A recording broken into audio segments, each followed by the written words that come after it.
इस कहानी की शुरुआत में हमें एक सोल्जर के ग्रुप को दिखाया जाता है। उस ग्रुप में एक ऐसा सोल्जर था जो कि बहरा था। इसका नाम जिबारो है और उसे अपने आसपास की कोई आवाज सुनाई नहीं देती। और ये सोल्जर का ग्रुप एक बेहद घने जंगल से होकर गुजर रहा था। इस जंगल के बीचों बीच एक तालाब मौजूद है। तो सोल्जर का ग्रुप उस तालाब के पास आराम करने के लिए रुक जाता है। जिबारो जब अपने घोड़े को एक पेड़ से बांध रहा था तभी उसे तालाब के पानी में कोई चमकीली चीज नजर आती है और वो तालाब के पास जाता है और उसे पता लगता है कि ये एक सोने का टुकड़ा है। लेकिन उस सोल्जर के ग्रुप को ये नहीं पता था कि इस तालाब में एक ऐसी जादूगरनी है जिसे सायरन विच कहा जाता है और उसका शरीर हीरे जवाहरातों से बना हुआ है। तालाब में रहने वाले सायरन विच की नजर उसी सोल्जर के ग्रुप पर टिकी हुई थी। सोल्जर के ग्रुप के साथ कुछ जादू टोना करने वाले लोग भी आए थे। उन्हें यहाँ कोई ब्लैक मैजिक करना था। अचानक से सायरन विच पानी के ऊपर आके अजीबोगरीब तरह से डांस करने लगती है और तभी सायरन विच चिल्लाने लगती है और सायरन विच को देखकर सबके मन में उसे हासिल करने की इच्छा होती है। सायरन विच फिर से डांस करने लगती है और चिल्लाने लगती है और उसकी आवाज सुनकर सभी सोल्जर उसके वश में आ जाते हैं और अपने ही साथियों पर हमला करने लगते हैं और सभी सोल्जर सायरन विच की ओर अट्रैक्ट होकर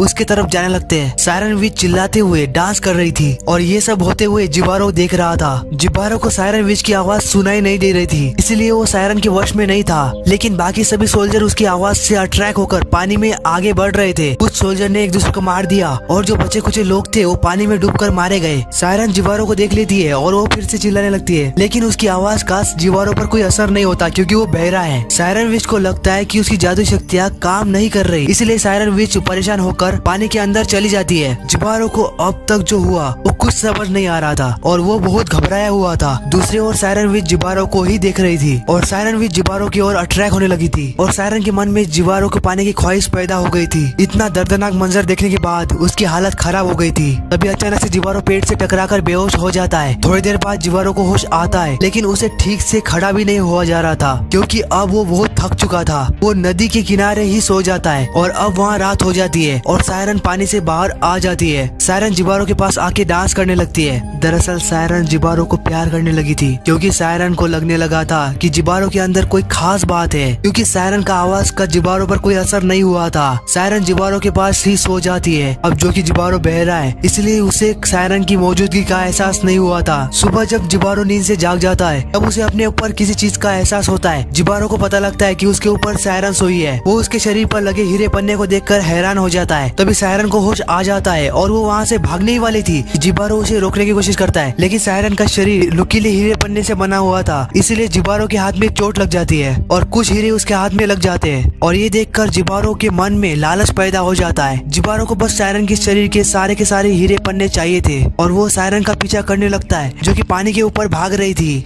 सायरन झरने के ऊपर आ जाती है और जिबारो भी वहाँ पहुँच जाता है। अब वो दोनों आमने सामने थे। सायरन को लगने लगा था कि अब जिबारो भी उसे लाइक करने लगा है, इसलिए सायरन मधुहोशी में डांस करने लगती है और अब दोनों एक दूसरे के काफी नजदीक थे। जिबारो सायरन से प्यार करने का नाटक करता है। जिबारो को तो बस सायरन के शरीर के हीरे जवाहरात चाहिए थे। इसके बाद वो दोनों एक दूसरे को किस करने लगते हैं, लेकिन सायरन का शरीर हीरे पन्ने का बना हुआ था, इसलिए जिबारो का मुंह जख्मी हो जाता है। लेकिन अब सायरन खुद को नहीं रोक पाती और किस करने लगती है, जिसके बाद जिबारो का मुंह बुरी तरीके से जख्मी हो जाता है। लेकिन जिबारो सायरन को नहीं रोकता और ये सब होने देता है। जिसके बाद जिबारो सायरन को एक किनारे पर ले आता है और उसे बेहोश कर देता है। और अब जिबारो अपने लालच में कामयाब हो गया था। वो सायरन के शरीर के सारे बनने हीरे निकाल लेता है, यहाँ तक कि वो उसके सोने से बनी स्किन को भी निकाल देता है और इससे सायरन बहुत जख्मी हो रही थी। लेकिन जिबारो को इस बात से कोई फर्क नहीं पड़ रहा था, उसे तो बस अमीर बनना था।